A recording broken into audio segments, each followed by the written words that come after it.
Under the pale moonlight, Maxwell Blackwood's hands trembled as he dug into the soft earth of the wildlife sanctuary's edge. The wails of the abandoned newborn beside him drowned out by the thunder rolling in the distance. The billion-dollar investor had never imagined he would sink this low, burying evidence of his son's mistake, but as he lowered the shovel toward the makeshift grave, the ground beneath him began to rumble and a massive silhouette emerged from the darkness, trumpeting a deafening warning that shattered the night. The elephant's eyes locked with Maxwell's, reflecting a wisdom and judgment that pierced through his armor of wealth and privilege. As rain began to fall, washing away the dirt from his expensive suit, Maxwell found himself frozen between the innocent child and the majestic creature that seemed determined to protect what he was trying to destroy. What will the elephant reveal? About Maxwell's past that could change everything. Comment below with your thoughts, like and subscribe to our channel for more emotional stories of redemption, and share your own experiences with unexpected guardians in your life. Maxwell Blackwood's hands wouldn't stop shaking. Even as he gripped the steering wheel of his Bentley, the tremors continued through his white knuckles. The windshield wipers fought against the downpour as he sped away from the sanctuary, his mind replaying the elephant's thunderous charge, those knowing eyes. Dawn broke as the iron gates of his estate parted. The mansion stood like a mausoleum, against the pale morning sky. 12 bedrooms, a staff of 8, and not a single person who truly knew him. "Sir, you're soaked through," Amara said, appearing in the foyer. His housekeeper of 20 years, she was the closest thing to family he had left. "Is everything all right?" "Fine," he snapped, avoiding her concerned gaze. "Just a late meeting." Didn't believe him, she never did, but simply nodded and took his muddied jacket. Maxwell poured himself 3 fingers of scotch in his study, the early morning light catching the crystal decanter. Blackwood Investments dominated the skyline downtown, his name on hospital wings and university buildings. Yet here he stood, alone with mud under his fingernails, the cries of an abandoned newborn still echoing in his ears. The phone rang, startling. Him! His son's name flashed on the screen. He silenced it. The night before, Tyler had called in hysterics. "Dad, I messed up. Sarah had the baby. She doesn't want it. Her parents will destroy me if this gets out. We can't. Please, Dad." Maxwell had handled problems for his son before.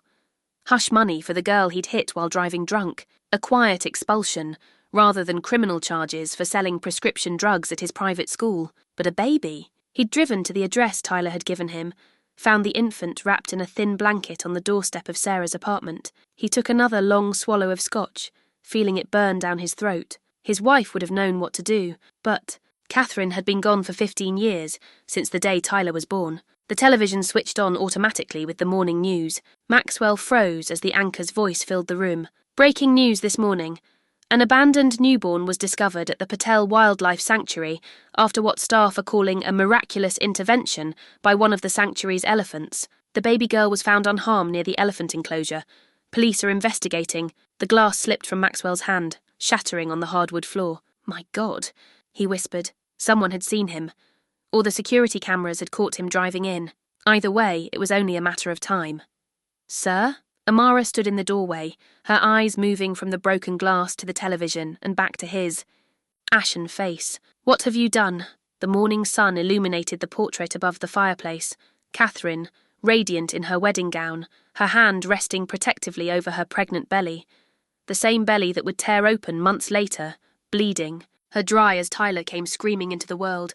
"I almost did something unforgivable," Maxwell whispered, slumping into his chair.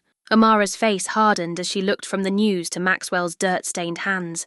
She'd been with him through everything. Catherine's death, Tyler's rebellions, the loneliness that had slowly calcified around Maxwell's heart until it became indistinguishable from his ribs. "That baby," she said quietly. "Is it Tyler's?" Maxwell nodded once, unable to meet her eyes. "And you—" She couldn't finish the sentence. "I didn't," Maxwell said quickly. "I was going to, but something stopped me. On the television, they showed footage of a massive African elephant, her tusks gleaming under the sanctuary lights as she swayed gently back and forth. The sanctuary's senior elephant, known as Carly, was reportedly agitated last night during a thunderstorm. Staff credit her unusual behavior with leading them to discover the infant. Maxwell stared at the creature on screen, remembering those eyes in the darkness, the judgment, the knowing, "They'll find out it was me." he said quietly. Amara didn't contradict him. She never sugarcoated anything, which is why he'd kept her around all these years. Then you need to decide what kind of man you're going to be when they do. She left him alone with the news, the broken glass, and the ghost of what he'd almost become. Dr. Layla Patel's boots squelched in the mud as she followed the still agitated elephant around the enclosure. The morning light had broken through the clouds, leaving everything glistening and new after the storm. "Easy, Kaylee," she murmured, keeping a respectful distance from the 6-ton matriarch. "What's gotten into you, old friend?" Kaylee's ears flapped anxiously, her trunk sweeping the ground where the baby had been found just hours earlier. The massive elephant had been trumpeting and charging the fence line all night, behaviour so unusual that the nightkeeper had finally gone to investigate. That's when they'd found her, a tiny newborn umbilical cord still attached, wrapped in what looked like an expensive cashmere blanket. Layla shuddered at the thought of what might have happened if Kaylee hadn't raised the alarm. Dr. Patel, a police officer, approached, notepad in hand. "We'd like to ask you a few more questions about last night." Layla nodded, giving Kaylee one last concerned look before following the officer. At 38, she'd spent nearly half her life at this sanctuary, building it from a small rescue operation into one of the most respected elephant conservation centres in the country. The animals were her family, especially Carly. The security footage shows headlights near the south, entrance around midnight, the officer explained. But the camera angle doesn't capture a clear view of the vehicle or driver. Did you notice anything unusual yesterday? Any visitors who seemed particularly interested in the sanctuary layout? Layla shook her head. "We had our usual tour groups. A few donors in the afternoon.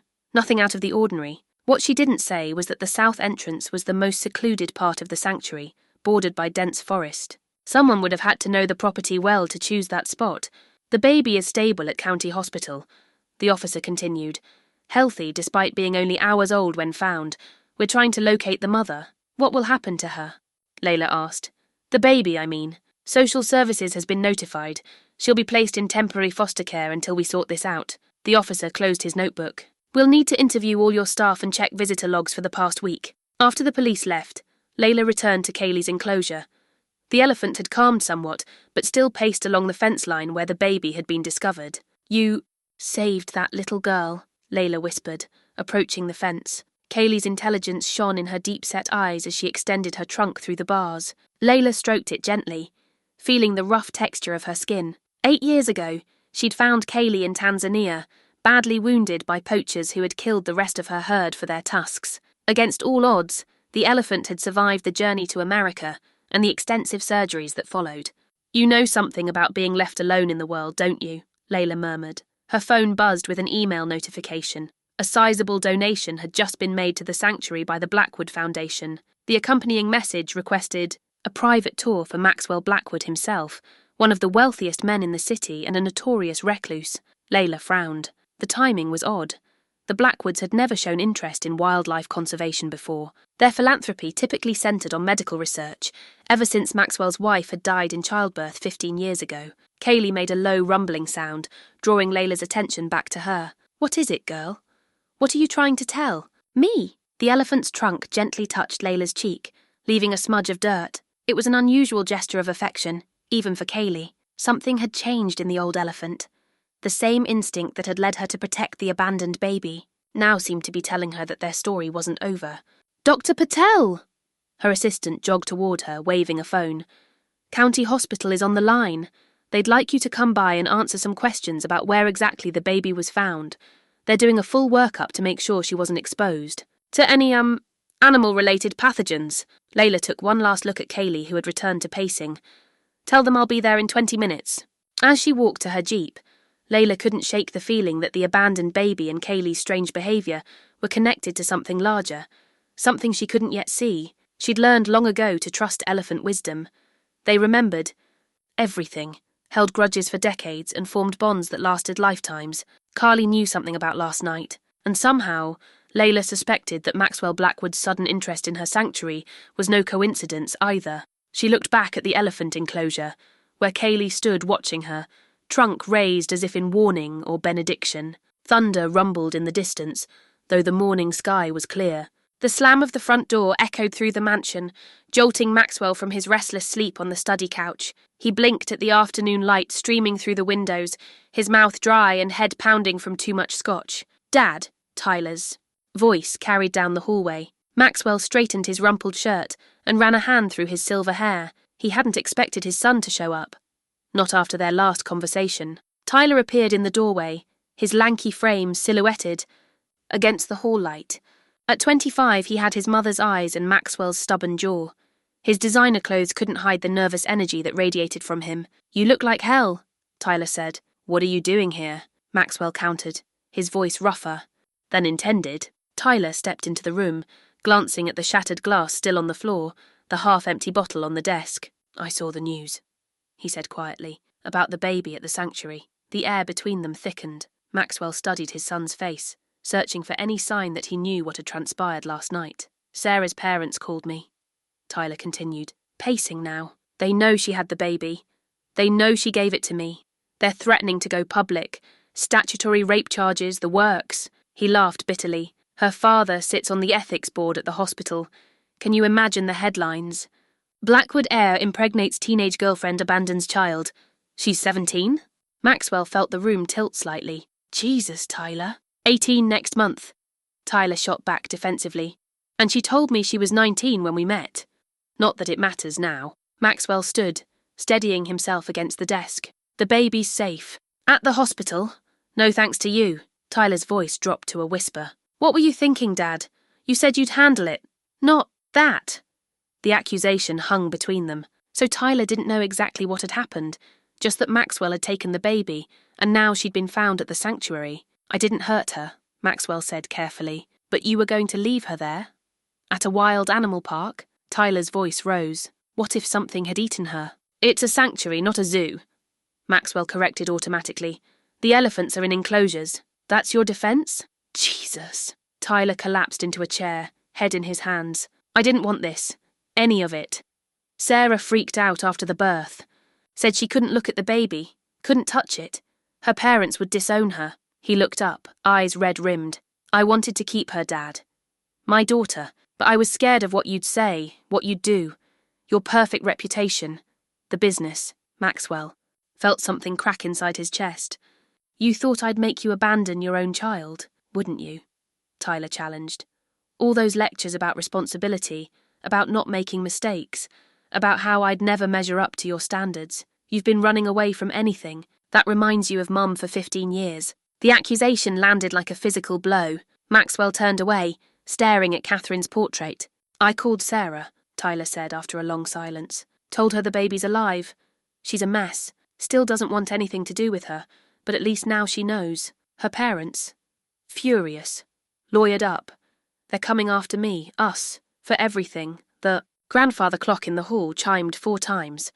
Maxwell's mind raced through possibilities, contingencies, damage control. "There's a way to fix this," he said finally. "Your kind of fixing is what got us here," Tyler snapped. "No." Maxwell straightened his shoulders. "We acknowledge the child as a Blackwood. We deal with the legal repercussions of Sarah's age, pay whatever fines. We don't hide, and we don't run." Tyler stared at him. "You're suggesting we claim her, publicly?" "She's your daughter," Maxwell said. "My granddaughter." Tyler's laugh was hollow. "Right, like you ever wanted to be a grandfather." "Maybe I didn't, but that doesn't change what is." A notification pinged on Maxwell's phone. The sanctuary had accepted his request for a tour tomorrow morning. "I need to see her," Tyler said suddenly. "My daughter, before we do anything else." Maxwell nodded, making a decision. "I'll make some calls. And Tyler," he hesitated. "I'm sorry. For last night. For everything." His son looked at him for a long moment, as if searching for something in his father's face. Then he nodded once and turned away. When the door closed behind Tyler, Maxwell sank back into his chair, feeling the weight of what he'd almost done, and what he now had to do. His phone lit up with another text.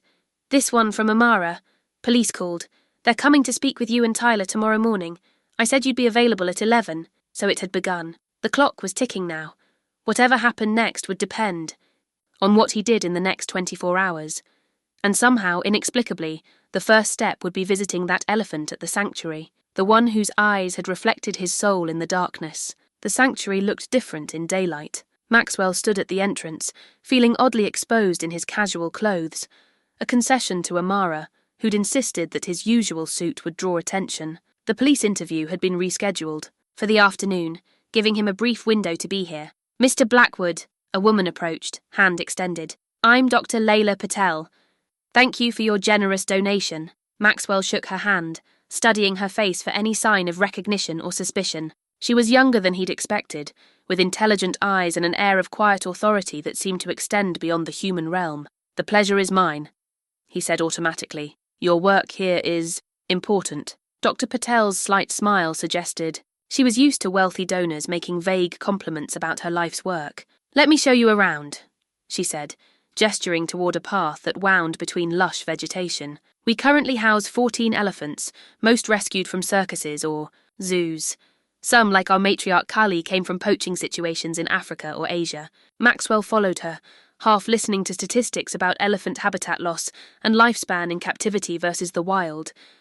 His eyes scanned the grounds, looking for the spot where he'd been digging 2 nights ago, wondering if they'd found any evidence. "You seem distracted, Mr. Blackwood," Dr. Patel said, interrupting his thoughts. "Is there a particular aspect of our work that interests you more than others?" "I heard about the baby," Maxwell said before he could stop himself. "On the news. It's quite a story." Dr. Patel's expression shifted subtly. "Yes, it's been quite a media sensation. Though I wish people were as interested in elephant conservation as they are in human drama." They approached a large enclosure where several elephants grazed peacefully. Maxwell's step faltered as he recognized one of them, the massive female, with the distinctive notch in her right ear. "The one from that night." "That's Kaylee," Dr. Patel said, following his gaze. "Our grand dame. She's the one who alerted us to the baby." As if hearing her name, the elephant turned, trunk raised slightly. Maxwell felt a chill run down his spine as those eyes found his. There was no mistaking it. She recognized him. "Remarkable," he murmured. "Elephants never forget," Dr. Patel said. "It's not just a saying. They have complex episodic memory. They remember specific events, places, and—" She paused, studying Carly's unusual behavior. "People." Carly moved toward the fence, her massive form graceful despite her size. Maxwell found himself unable to look away from her gaze. "She seems agitated," Dr. Patel noted. "That's odd. She's usually very calm with visitors." "How did she alert you?" Maxwell asked, his mouth dry. "About the baby," Dr. Patel leaned against the fence rail. "It was storming that night. Our nightkeeper said Kaylee became extremely distressed, trumpeting, charging the fence line. When he went to check, he found the baby just a few feet from the enclosure, almost as if someone had been interrupted while—" She trailed off, watching Carly intently. The elephant raised her trunk high, then brought it down with a whoosh of air that seemed directed at Maxwell. "She saved that child's life," Dr. Patel continued. "If she hadn't made such a commotion, who knows how long the baby might have been out there." Maxwell swallowed hard. "Do elephants protect human babies instinctively?" "They protect their own calves fiercely. But a human infant?" She shook her head. "It's unusual. Though elephants are emotional creatures, they mourn their dead. They recognize themselves in mirrors. They even seem to have a concept of mortality." Kaylee pressed against the fence now, trunk extended toward Maxwell. He stepped back instinctively. "She wants you to approach," Dr. Patel said, surprise evident in her voice. "I've never seen her so interested in a visitor." "I'd rather not," Maxwell said. "Are you afraid of elephants, Mr. Blackwood?" "Not elephants in general," he admitted. "Just this one." Dr. Patel's eyebrows rose, but she didn't press the issue. Instead, she led him toward a small building with educational displays. As they walked, Maxwell felt Kaylee's gaze following him. "The baby is doing well from what I hear," Dr. Patel said casually. "I visited her yesterday at the hospital." Maxwell's step faltered. "You did?" "They named her Zuri. It means beautiful in Swahili." She glanced at him. "She's having some respiratory issues, but the doctors are optimistic." Maxwell thought of Tyler, who had gone to the hospital that morning to see his daughter for the first time. Would he see the same beauty Dr. Patel had seen? Or would he see only a problem to be solved? "What happens to her now?" Maxwell asked. "Social. Services will place her in foster care while they search for the parents." She paused. "Unless someone comes forward." They had reached a memorial garden. A plaque honoured elephants who had died at the sanctuary. Maxwell stared at the names, not really seeing them. "Did you know that elephants return to the bones of their dead?" Dr. Patel said quietly. "They touch them, carry them, Almost like they're remembering, honouring what came before. She turned to face him directly. Whatever happened in our past shapes us, Mr. Blackwood, but it doesn't have to define our future. For a moment, Maxwell wondered if she knew, if somehow this woman had pieced together who he was and what he'd almost done, but her expression remained open, merely curious. Behind them, Carly trumpeted, the sound echoing across the sanctuary. A warning, or perhaps a reminder. The antiseptic smell of the hospital brought back memories Maxwell had spent 15 years trying to forget. The squeak of nurses' shoes on linoleum, the hushed conversations, the moment when the doctor had emerged from the delivery room, his surgical mask pulled down, eyes telling Maxwell everything before he spoke a single word. Now he stood outside the neonatal intensive care unit, watching through the glass as tiny bodies fought their first battles. He'd told the front desk he was making a donation, not entirely a lie, as he'd arranged a substantial contribution to the NICU that morning. The staff had been happy to give him a tour, though they'd been clear he couldn't enter the secure area without being on an approved family list. First time here? Maxwell turned to find a nurse watching him. Her ID badge read, Nina Rodriguez, RN. Yes, he said, just touring the facility before finalising a donation. Nina nodded, her kind eyes crinkling at the corners. That's generous. These little fighters can use all the help they get. Maxwell's gaze drifted back to the window. I heard about the baby found at the sanctuary. Is she here? Zuri. Nina's face softened. Yes, she's one of ours now. Quite the little celebrity, though we're trying to keep the media circus away. Zuri, Maxwell repeated, tasting the name of his granddaughter for the first time. How is she doing? As well as can be expected, considering. Nina gave him a measured look. Are you with the police investigation? No, just concerned. It's a terrible thing, abandoning a child. Nina sighed. People do desperate things when they're scared. I try not to judge until I know the whole story. She checked her watch. If you'd like to see her, I'm about to do her care. You can't come in, but I can bring her to the window. Before Maxwell could decline, Nina disappeared through the security doors. He stood frozen, unsure whether to leave or stay. Minutes later, she reappeared, holding a tiny bundle wrapped in a hospital blanket. This is our miracle baby, she said, tilting the infant so Maxwell could see her face. Something shifted inside Maxwell's chest as he looked at his granddaughter for the first time. She was so small, with a cap of dark hair and skin still mottled red from birth. A feeding tube ran into her nose, and monitors tracked her vital signs. But what struck him most were her eyes, alert and somehow ancient, staring directly into his as if she recognised him. She's having some breathing difficulties, Nina explained, and she's slightly underweight, but she's a fighter. Maxwell placed his palm against the glass, unable to look away from those eyes. They reminded him of someone else's gaze, penetrating, knowing. Would you like to make a wish for her? Nina asked. A wish? It's something we do for babies without families here. Staff and visitors make wishes for their future. Just a small ritual, but it helps us connect with them as people, not just patients. Maxwell swallowed hard. I wish for her to be loved, to always know she belongs somewhere. Nina smiled, rocking Zuri gently. That's a beautiful wish. I think she'll have that. There's already been inquiries about adopting her once she's cleared medically. Already? Maxwell felt a strange possessiveness. But her family, if they haven't come forward by now, Nina said gently. Chances? Oh, they won't. Maxwell thought of Tyler, who had texted only, I saw her, she's so small. Nothing about his intentions, or whether seeing his daughter had changed anything. Sometimes the family we choose is more important than the family we're born to, Nina continued, settling Zuri back into her incubator. I've seen it over and over in my 20 years here. When she returned, Maxwell was still standing at the window, watching the rise and fall of Zuri's chest. You seem very affected by her story, Nina observed. I lost my wife in childbirth, Maxwell said, surprised by his own candour. Our son survived, but I've never been the father he deserved. Nina's expression softened with understanding. It's never too late to change that, you know. Some mistakes can't be undone. True, but new choices can still be made. She touched his arm briefly. I should get back to my rounds. The donation office is on the 3rd floor if you're still interested. Maxwell nodded, pulling a business card from his wallet. Please call me if Zuri needs anything. Anything at all. Nina took the card, her eyebrows rising slightly as she read his name. I will, Mr. Blackwood. As he walked away, Maxwell pulled out his phone and made a call. I need to speak with Sarah's parents. he told Tyler without preamble. Arrange it. Dad, they've got lawyers. No lawyers, just us, family to family. There was a long pause. What are you planning? Maxwell looked back at the NICU where Zuri fought for every breath. The right thing. For once. As he reached the hospital exit, his phone buzzed with a text from an unknown number. Mr. Blackwood, this is Dr. Patel from the sanctuary. Something unusual has happened with Kaylee. Please call when you can. Maxwell paused in the doorway, caught between the sterile hospital world and the chaotic one outside.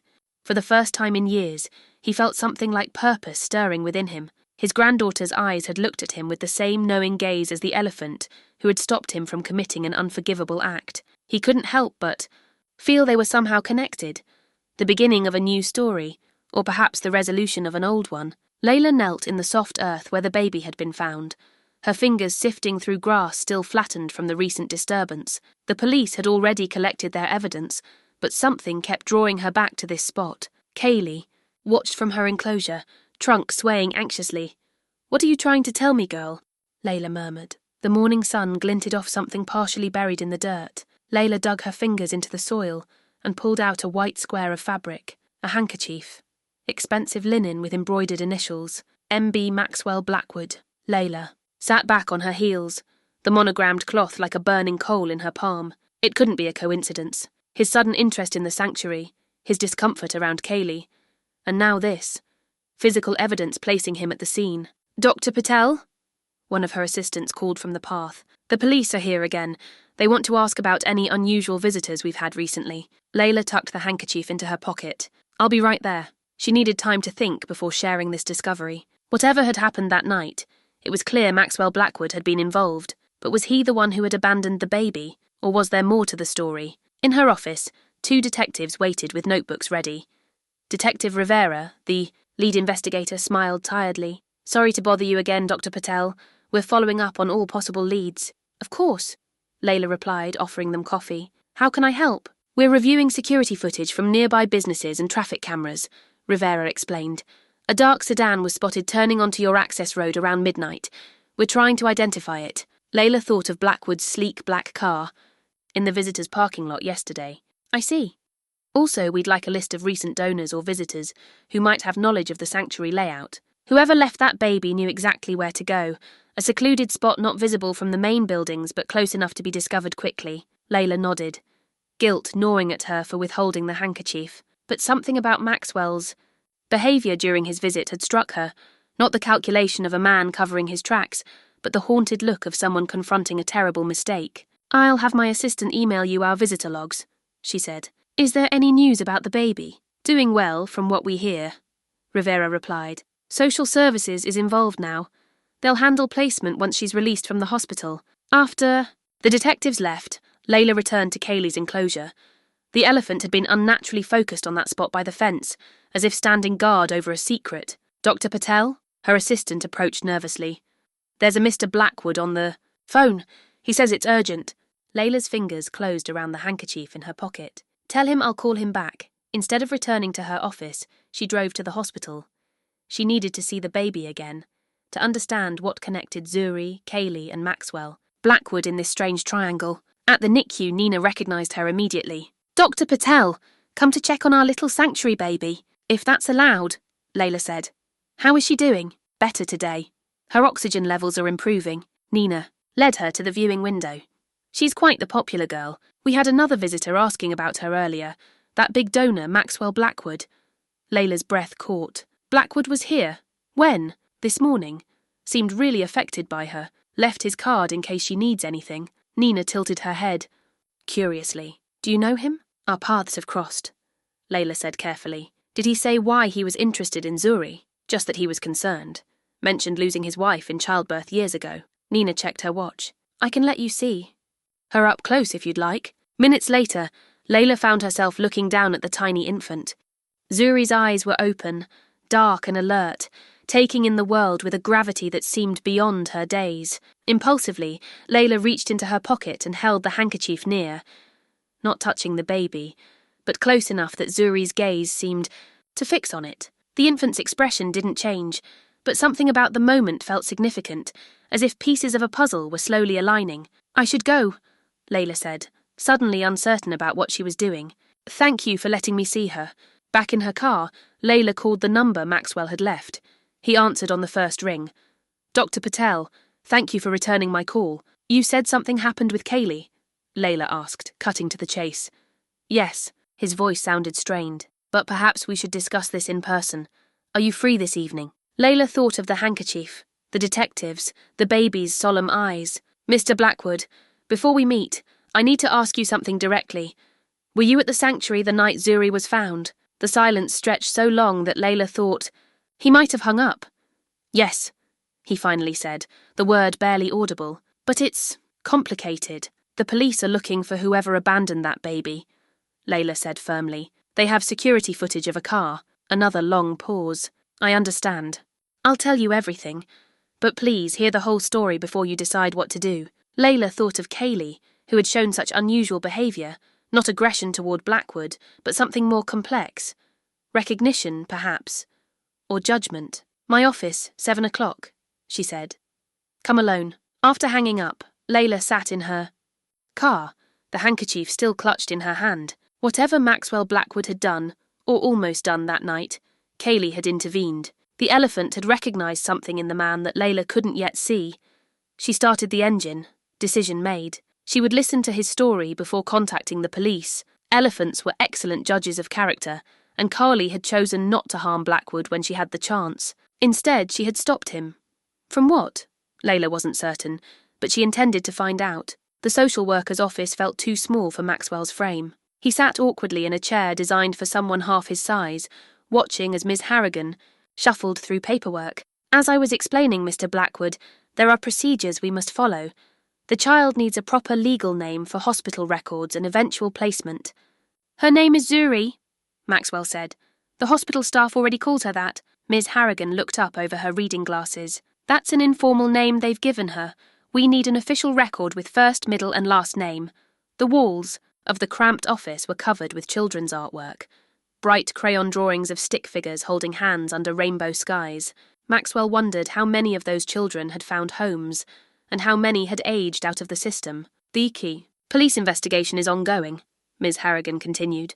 But while we wait for developments, we need to prepare for the possibility that her biological parents won't come forward. Maxwell swallowed hard. Tyler had been silent since their last conversation, not answering calls or texts. The meeting with Sarah's parents had been delayed, their lawyers inserting themselves into the process, despite Maxwell's request for a private family discussion. What about the adoption inquiries? He asked. The nurse, Nina, mentioned there have been some. Several, actually. The media coverage has generated significant interest. Miss Harrigan's expression softened slightly. People are touched by her story. The baby saved by an elephant. It captures the imagination. Maxwell thought of Zuri's eyes looking into his, so knowing for one so new to the world. She deserved more than to become a momentary media curiosity, passed from home to home. I'd like to make an anonymous donation to cover her medical expenses, he said, pulling a checkbook from his jacket, and a trust fund for her future care. Ms. Harrigan's eyebrows rose as he wrote the amount. That's extremely generous, Mr. Blackwood. May I ask why you've taken such an interest in this particular child? The question hung in the air. Maxwell could feel the weight of his secrets pressing down on him. Let's just say I believe every child deserves a chance at the life they should have had from the beginning. As he left the social services building, his phone buzzed with an email notification. Dr. Patel had confirmed their meeting for that evening. His stomach tightened at the thought of what he would have to reveal. Another call came in. Nina from the hospital. Mr. Blackwood, I hope I'm not disturbing you. I wanted to let you know we're preparing Zuri's paperwork, and we need to submit a name. Since you've shown such interest in her case, I thought you might like to make a suggestion. Maxwell stopped walking, caught off guard by the unexpected opportunity. I'm not family, he said carefully. I know, but you've been one of the few consistent visitors, along with Dr. Patel, and your donation to the NICU was incredibly generous. Her voice softened. Sometimes it takes a village, you know. Even if it's just to name a child. Maxwell thought for a long moment. Zuri Catherine, he said finally. Catherine was my wife's name. That's beautiful, Nina said. And a last name? The question struck him like a physical blow. To give her his name would be to claim her publicly, something he wasn't yet ready to do, not without Tyler's involvement, not with the police investigation still active. Not yet, he said. Just Zuri Catherine for now. After hanging up, Maxwell found himself driving not to his office or home, but to the cemetery where Catherine was buried. He hadn't visited in years, sending the groundskeeper to maintain the site instead of confronting the marble reminder of his greatest loss. The headstone was simple despite his wealth. Catherine had always preferred understated elegance to ostentatious displays. Maxwell brushed away fallen leaves, tracing her name with his fingertips. "We have a granddaughter," he said aloud, feeling foolish and yet somehow relieved to speak the words. "I almost did something unforgivable, Catherine, something you would have hated me for." The wind rustled through nearby trees, the only response to his confession. "Tyler is lost. I lost him years ago, really. Failed him when he needed me most." Maxwell sank onto the bench beside the grave. "I don't know how to fix this. Any of it." His phone buzzed again, a text from Tyler. "At the hospital with Zuri, we need to talk." Maxwell stared at the message, hope and dread mingling in his chest.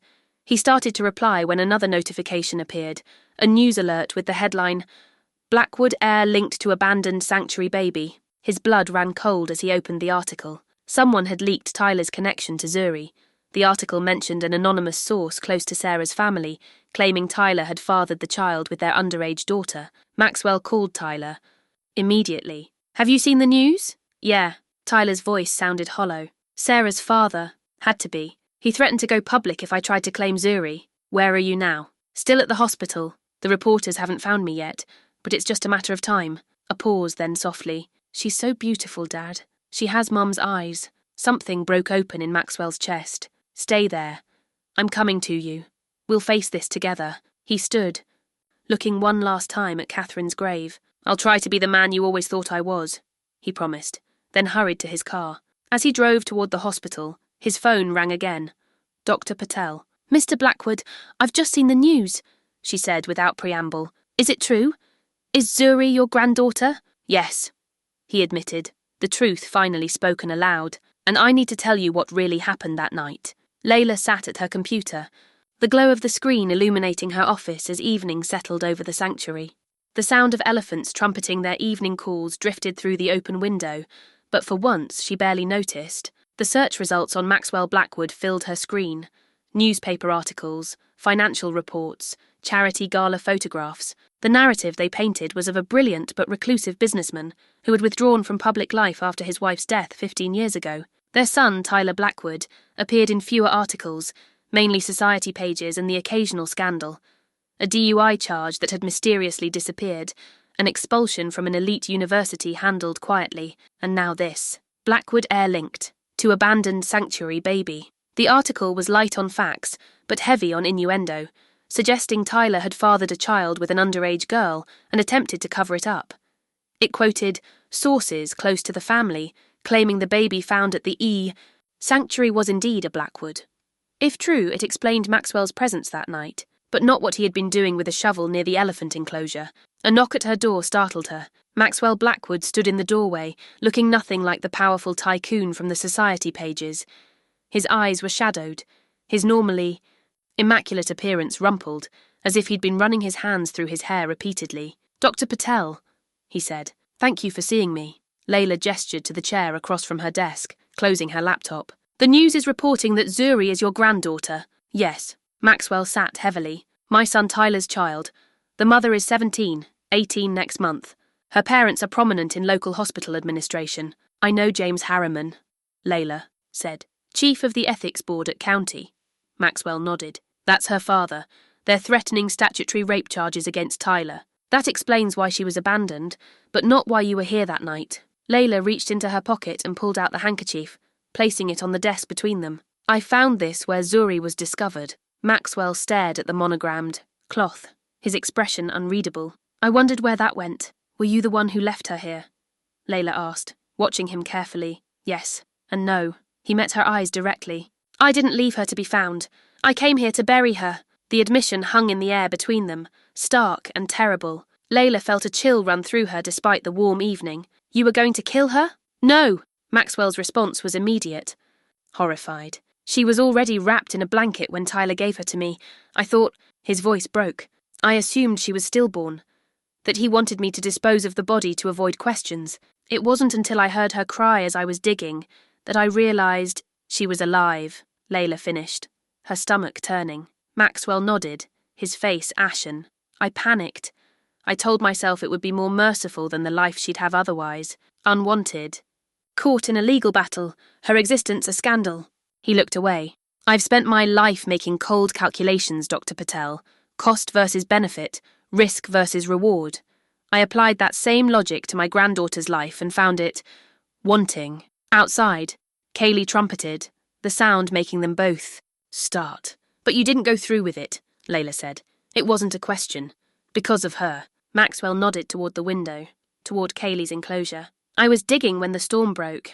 Then I heard her cry, Zuri, not the elephant. Such a tiny sound. I stopped, picked her up. And that's when your elephant charged the fence. The noise, the size of her. It was like being confronted by some ancient judgment. He swallowed hard. I dropped the shovel and ran, left Zuri there by the fence. I told myself someone would find her. Layla tried to process what she was hearing. The story was both monstrous and believable. The panic, the terrible calculation, the moment of conscience triggered by Kaylee's intervention. Why are you telling me this? She asked finally. I should call the police right now. You should, Maxwell agreed. And I'll tell them exactly what I've told you. But first, I wanted you to understand. Not to excuse what I almost did, but to explain why your elephant acted as she did. She saved Zuri's life. And possibly my soul, though I'm not sure I have. One left to save. Layla thought of Kaylee, who had been rescued from poachers after watching her entire herd slaughtered for their tusks, who had somehow found the capacity to trust humans again despite that trauma, who had recognized something in this broken man that needed intervention. Carly was orphaned violently, she said slowly. She watched her family die. Perhaps she recognized something in that moment, not just a baby in danger, but the ripple of trauma that would follow your action. Elephants understand family bonds better than most humans do. Maxwell's gaze shifted to the photographs on her wall, Layla as a child. In Tanzania with her father, an early wildlife conservationist. Did you lose your parents young? He asked suddenly.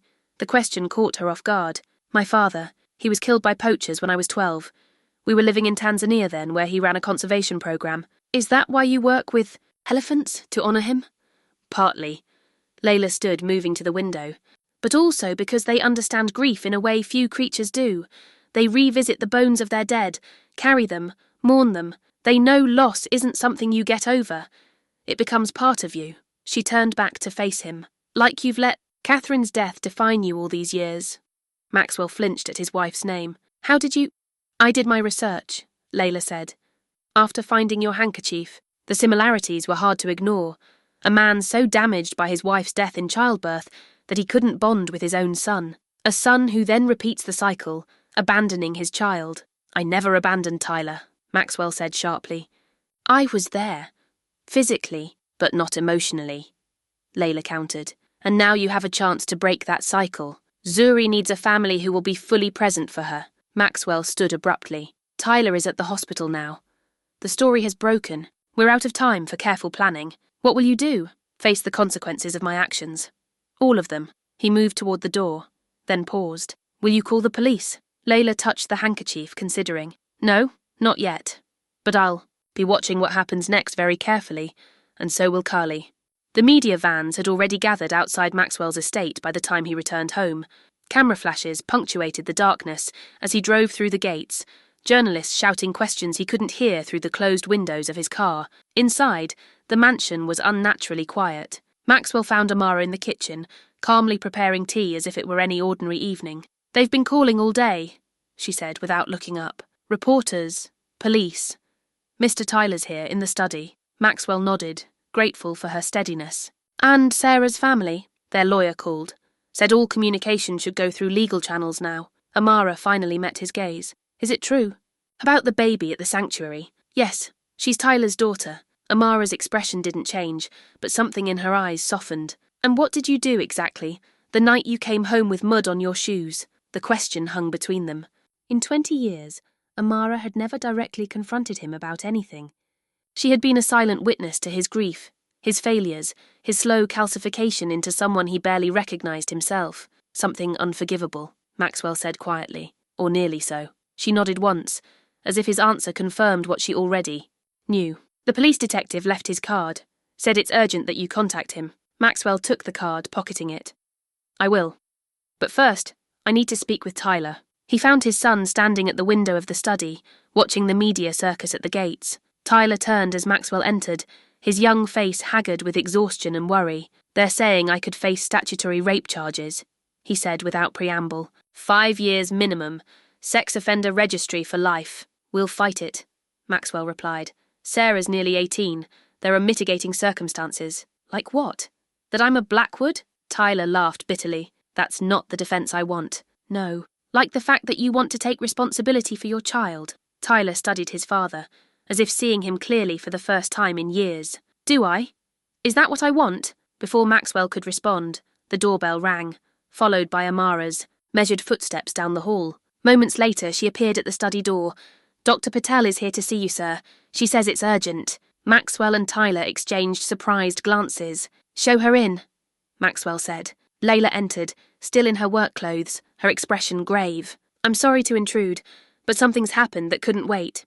She acknowledged Tyler with a nod. Your son, I presume? Yes. Dr. Layla Patel, my son Tyler. Maxwell gestured to a chair. What's happened? The police came to the sanctuary with a warrant. They've found evidence, soil samples from your car, security footage from a gas station near our property, showing your vehicle that night. She looked directly at Maxwell. They're building a case against you, not Tyler. They think you took the baby from her mother and abandoned her. That's not what happened, Tyler interjected. I gave her to him. Sarah didn't want... Tyler! Maxwell cut him off. Let me handle this. No. Tyler stepped forward. That's the problem, Dad. You've always handled everything. Cleaned up my messes. Made problems disappear. His voice broke. But Zuri isn't a problem to solve. She's my daughter. The room fell silent. Outside, rain began to patter against the windows, a gentle counterpoint to the tension inside. Mr. Blackwood, Layla said carefully, I came here because I believe there's more to this story than what the police think. But if you're responsible for abandoning that child, he didn't. Abandon her, came a new voice from the doorway.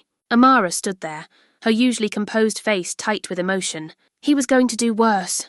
Weren't you, Maxwell? The accusation landed like a physical blow. Maxwell felt the blood drain from his face as Tyler turned to him, confusion giving, way to horrified understanding. Dad! The word was barely a whisper. What did you do? Nothing, Maxwell said quickly. I couldn't, but you were going to, Amara pressed. I saw your face when you came home that night. Saw the dirt under your fingernails. Heard you say you'd done something unforgivable. She stepped into the room fully. I've kept your secrets for 20 years. Cleaned up after you. Watched you push away your son because he reminded you of what you lost. But this, a baby, your own granddaughter. The silence that followed was absolute. Tyler stared at his father. Horror and betrayal etched in every line of his face. Is it true? He finally asked. Were you going to... He couldn't finish the sentence. Maxwell sank into a chair, the weight of his actions finally too heavy to bear. I thought she was dead when you gave her to me, he said quietly, wrapped in that blanket. So still. It wasn't until I was at the sanctuary that I realised. He looked up at his son, seeing Catherine's eyes looking back at him with the same shock and judgment as the elephant's had. I panicked, made a terrible decision, but I didn't go through with it. Because of the elephant, Layla added softly. Kaylee stopped him. Tyler made a sound, half laugh, half sob. An animal had to step in because you were going to bury my daughter. Your own granddaughter. He backed away, shaking his head. All these years I thought you were cold, distant. But this is monstrous. Tyler. Maxwell started to reach for him, but his son recoiled. Don't touch me. Tyler turned to Layla. I want to do the right thing for Zuri. Tell me what to do. Layla looked between the 3 generations of Blackwoods, the broken father, the wounded son, the absent granddaughter. First, you need to tell the police the truth. All of it. Before they build a case on partial evidence and wrong assumptions. He'll go to prison, Amara said. As he should, Maxwell nodded, accepting the judgment. Yes, but Tyler shouldn't suffer for my actions. We all suffer for your actions, Tyler said bitterly. We always have. Outside, the rain intensified, drumming against the roof and windows. In the momentary silence, they could hear the distant voices of reporters still camped at the gates, waiting for the story that would soon break wide open. The Blackwood legacy, built on financial acumen and carefully cultivated public respect, would be forever altered by what happened next. But as Maxwell looked at the three faces watching him, his son's anger, Amara's disappointment, Layla's careful assessment, he realized that legacy had always been built on shifting sand. "Call the detective," he told Amara. "Tell him I'm ready to make a full statement." The police station's interview room was stark and impersonal, designed to make its occupants feel exposed. Maxwell sat with his hands folded on the metal table, his lawyer beside him, as Detective Rivera recorded his statement. "Let me understand this clearly," Rivera said, his pen poised above his notepad. "You're saying your son gave you the baby, believing she was stillborn, and asked you to take care of it. You then drove to the Patel Wildlife Sanctuary intending to bury the child, discovered she was alive, and were interrupted by an elephant. At which point you fled, leaving the infant near the enclosure." "That's correct," Maxwell replied, his voice steady despite the damning nature of his confession. "And you expect me to believe you didn't know the baby was alive when your son gave her to you?" "I didn't check." "That's the truth." Maxwell met the detective's skeptical gaze. "I made assumptions based on what Tyler told me and the baby's stillness. It was only when I heard her cry at the sanctuary that I realized my terrible mistake." His lawyer, Margaret Chen, interjected smoothly. "My client has come forward voluntarily with this information, Detective. He's prepared to accept the legal consequences of his actions." Rivera closed his notebook with a snap. "Those consequences could be severe, Mr. Blackwood. Attempted murder of an infant, child endangerment, obstruction of justice." "Attempted murder requires intent," Chen corrected. "My client had no intention of harming a living child, and when he discovered the baby was alive, he left her in a location where she would be quickly found." "After being confronted by a charging elephant," Rivera countered. "Not exactly a moral awakening." Maxwell leaned forward. "Detective, I'm not here to defend my actions or minimize what I did. I made a series of catastrophic moral failures that night. But I want to set the record straight about my son. Tyler didn't know what I intended to do. He's guilty of panic and poor judgment, but not what the press is implying." Rivera studied him for a long moment. "The district attorney will make the final determination on charges. In the meantime, don't leave town." He stood, signaling the end of the interview. "We'll also need to speak with your son and Dr. Patel to corroborate your statement." When they were alone, Chen turned to Maxwell. "They'll likely charge you, but we can make a strong case for reduced charges. No jury will believe you intended to harm a baby you thought was already deceased." "I don't want to fight the charges," Maxwell said quietly. "I just want to protect Tyler and make sure Zuri is taken care of." Chen's professional composure slipped slightly. "Maxwell, you're facing potential prison time. This isn't just about a fine or community service. I understand." He stood, straightening his jacket. "And I accept that." Outside the police station, reporters swarmed, shouting questions as Maxwell and Chen pushed through to the waiting car. The headlines would be brutal tomorrow, Maxwell knew. His reputation, the business, the Blackwood name, all would be tarnished, perhaps irreparably. But strangely, he felt lighter than he had in years. The truth, however ugly, was finally in the open. His phone buzzed with a text from Tyler. "At the hospital with Sarah. She wants to see Zuri. Can you come?" Maxwell stared at the message, surprised. After their confrontation, he hadn't expected Tyler to want him involved at all. "Change of plans," he told his driver. "County hospital, please." He found Tyler in the NICU waiting area, with a pale, thin girl who could only be Sarah. She looked younger than her 17 years, terrified and trying not to show it. "Sarah, this is my father," Tyler said stiffly. "Dad, this is Sarah Harriman." Maxwell nodded, keeping a respectful distance. "Thank you for being willing to see me." Sarah tucked a strand of hair behind her ear nervously. "Tyler told me what happened, what you almost did." Her voice shook slightly. "I was so scared when I found out I was pregnant. My parents, they have my whole life planned out. Pre-med at Stanford, then Harvard Medical School like my dad. A baby would ruin everything, they said. I understand fear," Maxwell said carefully. "But it doesn't excuse what I did." "No," Sarah agreed. "But I was going to abandon her too. Just in a different way." She looked at Tyler. "We both were." Tyler took her hand, a gesture of such simple support that Maxwell felt a pang of recognition. It was how he used to hold Catherine's hand in the days before grief had hollowed him out. "We've been talking," Tyler said. "About Zuri, about what happens next." "I want to see her," Sarah admitted. "I was too scared before. But now, Nina." Said we could visit her together, Tyler explained. Would you come with us, Dad? The invitation stunned Maxwell. After everything that had happened, everything he'd confessed, Tyler still wanted him there for this moment. Are you sure? Tyler's expression was complex. Anger still there, but something else too. A recognition, perhaps, that the cycle of trauma and abandonment that had defined their family for too long needed to end. Yeah, I'm sure. Inside the NICU, Nina led them to Zuri's incubator. The baby was awake, her dark eyes tracking the movement around her. Sarah gasped softly when she saw her daughter for the first time, pressing her fingers against the clear plastic. She's so tiny, she whispered. But strong, Nina assured her. Her breathing has improved significantly. She might be able to go home next week if everything continues this way. Home, Tyler repeated, the word hanging in the air between them all. Maxwell watched his son and Sarah gaze at their daughter, saw the moment something shifted in both their young faces. Whatever happened next, legal consequences, media scrutiny, family opposition, he knew that Zuri would not suffer the same emotional abandonment he had inflicted on Tyler. I've spoken with my lawyer, Maxwell said quietly. I've arranged for a trust to be established for Zuri's care and education, and a separate fund to help with legal expenses for both of you. He hesitated. Whatever you decide about custody, about your relationship, I want you to know that she'll be provided for. Sarah looked up, surprise evident in her face. Even if you're in prison, Maxwell finished when she couldn't. Yes, some things can't be undone, but others can be set right, at least partially. Nina approached with a clipboard. The birth certificate still needs a last name. Have you decided? Tyler and Sarah exchanged a look, some silent communication passing between them. Blackwood, Sarah said firmly. Her name is Zuri Catherine Blackwood. Maxwell felt something in his chest crack open at the sound of his wife's name, at the acknowledgement that despite everything, Zuri was family. Outside the hospital window, rain streaked down the glass, washing the world clean. The family court waiting area buzzed with quiet conversation.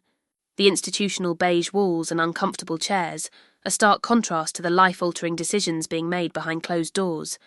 Tyler sat rigidly beside Sarah, both of them dressed in conservative outfits that seemed at odds with their youth.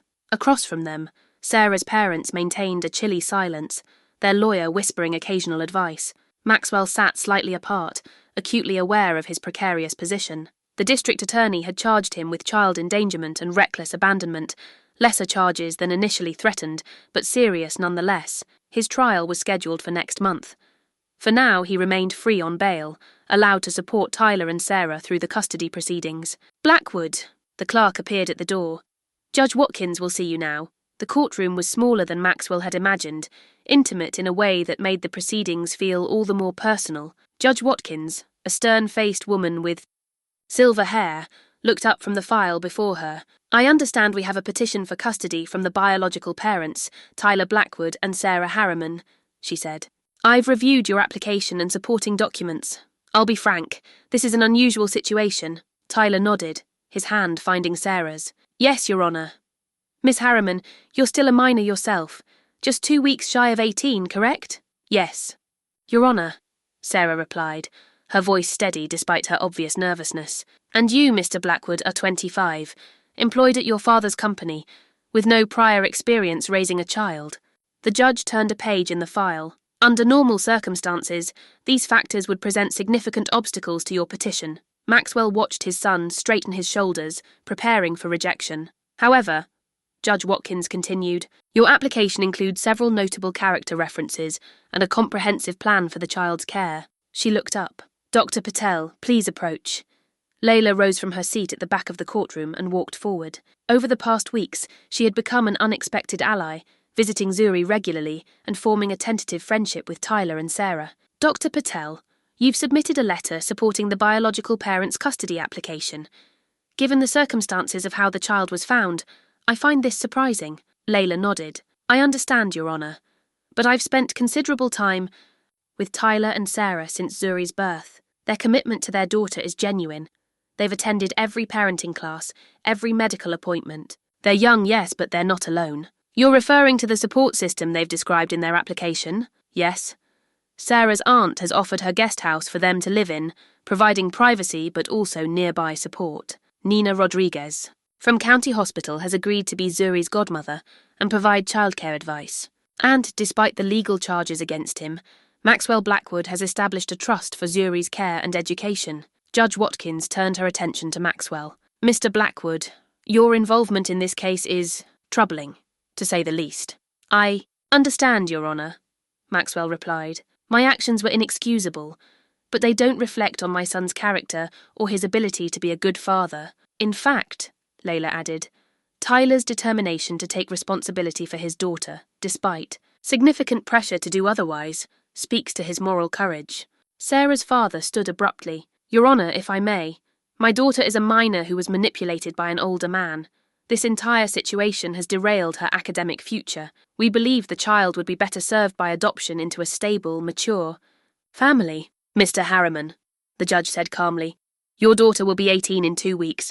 At that point, she'll be legally entitled to make her own decisions regarding her child. Do you intend to support her choice? Whatever it may be? The question hung in the air. Sarah looked at her father, hope and defiance mingling in her expression. We want what's best for our daughter, Mrs. Harriman answered when her husband remained silent. We always have. And what do you want, Miss Harriman? Judge Watkins asked directly. Sarah took a deep breath. I want to raise my daughter, Your Honour, with Tyler. I know we're young, and this isn't the path my parents wanted for me, but it's my choice. I can still go to college, still have a career, but I want to be Zuri's mother. The judge nodded, making a note in the file. Mr. Blackwood, Tyler, that is, what are your intentions regarding Miss Harriman and your child? Tyler stood. I love Sarah, Your Honour. We've been together for over a year. I plan to support her educational goals while being an active father. To Zuri, I've already arranged a flexible work schedule that will allow me to share childcare responsibilities. And you, Mr. Blackwood Sr., how do you respond to allegations that you attempted to conceal your granddaughter's birth through extreme measures? Maxwell felt all eyes in the courtroom turn to him. I can only say that I failed my family profoundly, Your Honour. I've spent 15 years making the wrong choices, prioritising appearance over substance, reputation over connection. I can't undo what I did, but I can try to support my son in being a better father than I was. Judge Watkins studied him for a long moment, then turned her attention back to the young couple. I'm granting temporary custody to Tyler Blackwood and Sarah Harriman, contingent upon the completion of the parenting course they've enrolled in and regular check-ins with family services. We'll revisit permanent custody in 6 months. Relief washed over Tyler's face. Sarah squeezed his hand, tears streaming down her cheeks. Additionally, the judge continued, I'm issuing a restraining order preventing Maxwell Blackwood from having unsupervised contact with the infant pending the outcome of his criminal trial. The words struck Maxwell like a physical blow, though he knew they were justified. Your Honour, Tyler began, my father has been charged with serious crimes involving your child, Judge Watkins interrupted firmly. The court's priority is Zuri's safety. If Mr. Blackwood is acquitted or serves his sentence, the order can be revisited. As they filed out of the courtroom, Maxwell maintained a careful distance from the others, acutely aware of the legal boundary now drawn between himself and his granddaughter. Dad, Tyler approached, his expression conflicted. I'm sorry about the restraining order. I didn't ask for that. It's all right, Maxwell assured him. The judge is doing her job, protecting Zuri. That's what matters. Sarah joined them, her parents notably absent. They left, she said simply. Mom said to call when we're settled. Maxwell nodded, understanding the complicated family dynamics at play. You have a long road ahead, he said, but you're not walking it alone. Layla approached with Nina, who had testified about Zuri's progress and the young parent's dedication to her care. Zuri can be discharged tomorrow, Nina informed them. Everything's ready at your aunt's guest house. Thank you, Tyler said. For everything. Both of you. Maxwell watched the 4 of them making plans, discussing feeding schedules and paediatrician appointments. Despite everything, the charges hanging over him, the restraining order, the public scandal, he felt a strange sense of hope. The family he had failed to build with Tyler might yet exist for Zuri. As if reading his thoughts, Layla stepped closer. This isn't the end of your story with them, she said quietly. Just a difficult chapter. I hope you're right, Maxwell replied. In the meantime, please keep an eye on them for me. I will, she promised. And Kaylee will too, in her own way. Outside the courthouse, reporters waited with cameras and microphones. Maxwell squared his shoulders, prepared to face them alone while Tyler and Sarah slipped out a side entrance. Whatever came next, prison, public disgrace, professional ruin, he would face it knowing that something good had emerged from his darkest moment. His granddaughter would grow up loved and wanted, breaking the cycle that had begun with Catherine's death and his own emotional abandonment of Tyler. And somehow, a sanctuary elephant named Kaylee had been the catalyst for it all. The sanctuary was quiet in the early morning hours, mist rising from the damp earth as Maxwell made his way along the familiar path. In the 3 months since his arrest, this court-approved community service had become his anchor, 20 hours a week cleaning enclosures, repairing fences, and assisting the staff. The manual labour was a welcome distraction from the ongoing legal proceedings and media scrutiny. "You're early today," Layla commented, appearing beside him with 2 steaming mugs. She handed him one, the strong coffee warming his hands in the cool air. "Couldn't sleep," he admitted. "The plea hearing is tomorrow." Layla nodded. She'd been present for much of the legal process, her testimony about finding Zuri and Maxwell's subsequent confession helping to shape the case. "Have you decided?" she asked. "Yes. Guilty to the reduced charges." Maxwell took a long sip of coffee. 2 years, possibly less with good behaviour. Tyler will be disappointed. He was hoping for probation. The DA was firm. Someone had to be held accountable. Maxwell smiled faintly. "Besides, it's more than fair considering what I almost did." They walked in companionable silence toward Kaylee's enclosure. The massive elephant was already awake, watching their approach with intelligent eyes. "She still fascinates me," Maxwell said, stopping at a respectful distance from the fence. "The way she seems to know things. Elephants process emotions in ways similar to humans," Layla explained. "They experience empathy, grief, joy. They remember past traumas and recognize when others are suffering." Maxwell thought of his own unprocessed grief.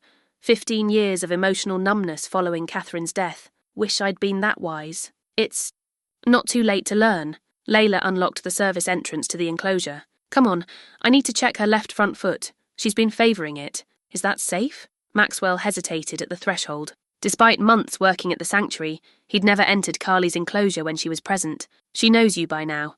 Just move slowly and follow my lead." Inside, the enclosure felt different, more intimate, as if he'd stepped into Carly's home rather than viewing her habitat from outside. The elephant watched him carefully, her trunk swaying gently. "Easy, girl," Layla murmured, approaching with practiced confidence. "Just need to check your foot." Maxwell hung back, watching as Layla ran her hands along Kaylee's massive leg, coaxing her to lift her foot for inspection. The trust between them was palpable. "There's the problem," Layla said, pointing to a small stone lodged in Carly's footpad. "Can you bring me the kit by the door?" As Maxwell retrieved the medical supplies, he felt Carly's gaze following him. When he returned, she extended her trunk toward him, the tip almost touching his chest. "She wants to smell you," Layla explained. "It's how elephants greet and remember."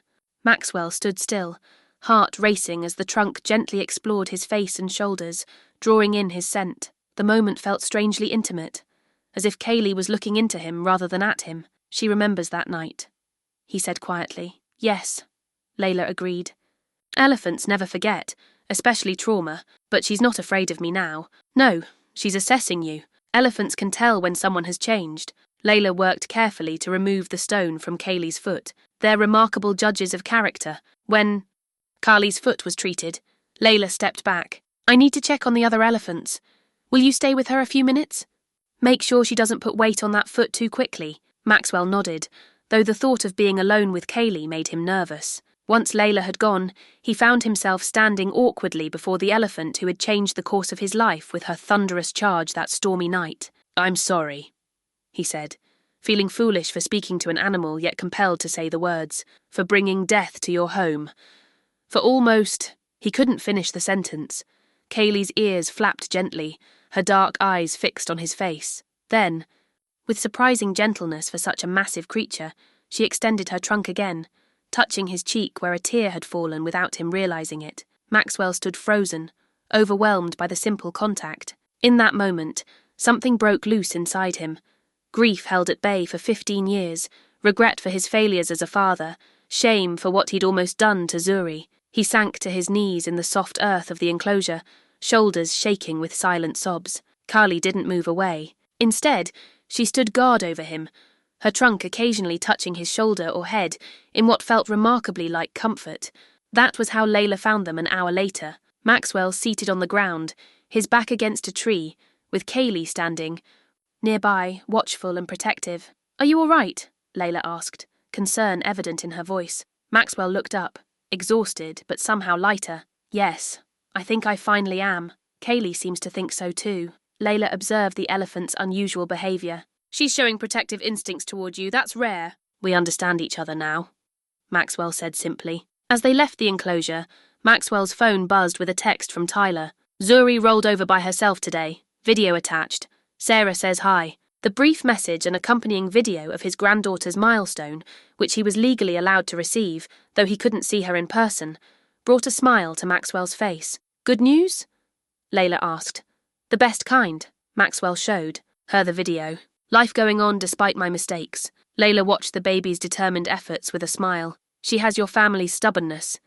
Let's hope she got the better parts of our legacy, not the worst." As they walked back toward the sanctuary buildings, Maxwell felt Kaylee's eyes on his back. He turned once to look at her, the elephant who had stopped him from committing an unforgivable act, who had somehow recognized the humanity he'd buried beneath years of emotional armor. "You know," Layla said thoughtfully, "in many cultures, elephants are symbols of wisdom and memory. They carry the past but keep moving forward.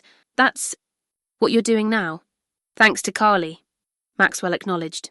"And you. No, you made the choice to face what you did, to accept the consequences.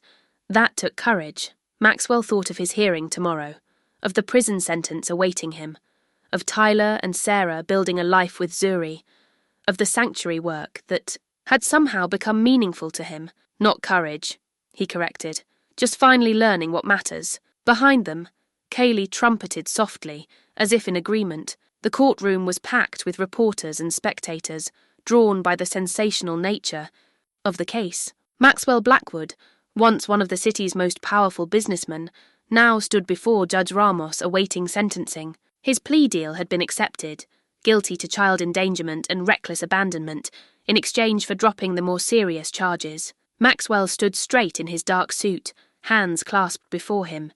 He'd insisted on wearing a suit rather than the more casual attire his lawyer had suggested might appeal to the judge's sympathy. He wasn't here for sympathy. "Before I pronounce sentence," Judge Ramos said, "I'll hear victim impact statements and character witnesses." He nodded to the prosecutor. "Proceed." Tyler was the first to approach the podium. In the 6 months since Zuri's birth, he had matured visibly, the carefree playboy replaced by a focused young father. "Your Honor," he began, his voice steady, "I'm here today in a complicated position. I'm the father of the victim in this case. I'm also the son of the defendant." He paused, collecting his thoughts. "My father did something terrible the night my daughter was born. Something I still struggle to understand or forgive." Maxwell kept his gaze forward, accepting his son's words without flinching. "But I'm also here to tell you that his actions that night don't represent the sum of who he is, or who he's become since then." Tyler looked directly at his father. "In the month since Zuri was born, I've seen my father take responsibility in ways he never did before.